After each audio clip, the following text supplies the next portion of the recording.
నేపథ్యం, ఉద్దేశం. విరోచనుని కుమారుడైన బలిచక్రవర్తి ప్రహ్లాదుని యొక్క మనవడు. ఇతడు తన శక్తి సామర్థ్యాలతో స్వర్గలోకాన్ని ఆక్రమిస్తాడు. ఇతని పరిపాలనలో కొందరు దేవతలు స్వర్గాన్ని వదిలిపోగా మిగిలిన వారు వివక్షకు గురి అవుతారు. ఈ విషయాన్ని వారు మహావిష్ణువుతో చెప్పుకోగా తాను వామనునిగా జన్మించి దేవతల కష్టాలు తీరుస్తానని అభయమిస్తాడు. ఆ తర్వాత కొంతకాలానికి మహావిష్ణువు వామన అవతారము ఎత్తాడు. బలి నర్మదా నది తీరంలో యాగం చేస్తుండగా వామనుడు వెళ్ళి తనకు 3 అడుగుల నేల కావాలి అని కోరగా తాను ఇస్తానని బలి మాట ఇస్తాడు. వామనుని మాటల్లో ఏదో మోసముందని గ్రహిస్తాడు రాక్షస గురువైన శుక్రాచార్యుడు. బలి చక్రవర్తిని దానము ఇవ్వొద్దని అంటాడు. ఇచ్చిన మాట కట్టుబడి తత్వాన్ని దానం చెయ్యడంలోని గొప్పదనాన్ని తెలియజేయడమే ఈ పాఠం యొక్క ఉద్దేశం. ఈ పాఠం యొక్క ఉద్దేశం ఏంటి అంటే దానం చేయడంలోని గొప్పదనాన్ని తెలియజేస్తుందన్నమాట. ఈ పాఠం ఏ పాఠ్యభాగ వివరాలు అయితే ఈ పాఠ్యభాగము పురాణ ప్రక్రియకు చెందినది. పురాణము అంటే పాతదైన కొత్తగా భాషించేది. స్వర్గము, ప్రతిస్వర్గము, వంశము, మన్వంతరము, వంశానుచరితము అనే పురాణ లక్షణాలను పురాణాలు 18. వీటిలో భాగవత పురాణము ఒకటి. పోతన్న తెలుగులో భాగవతాన్ని రాశాడు.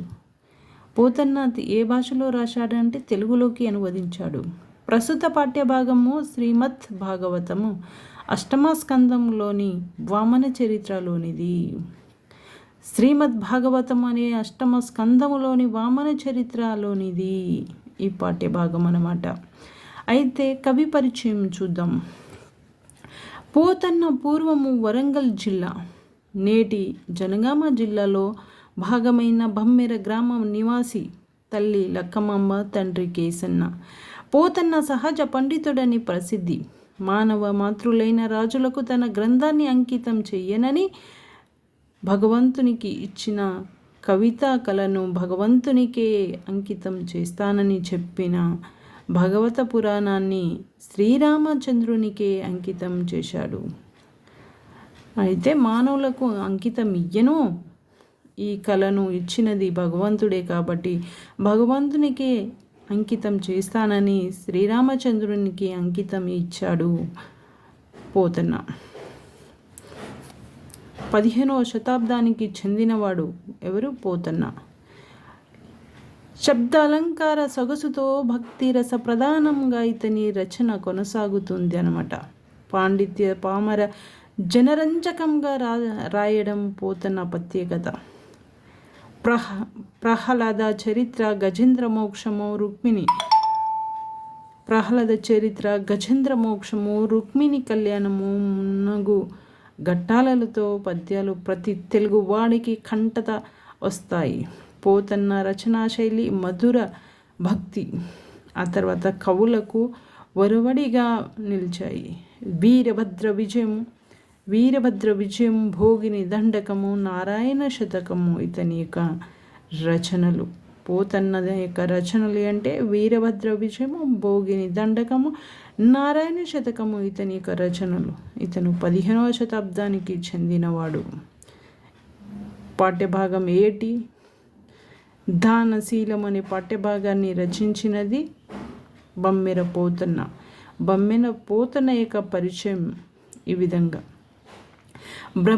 బమ్మెర పోతన్న 15వ శతాబ్దానికి చెందినవాడు.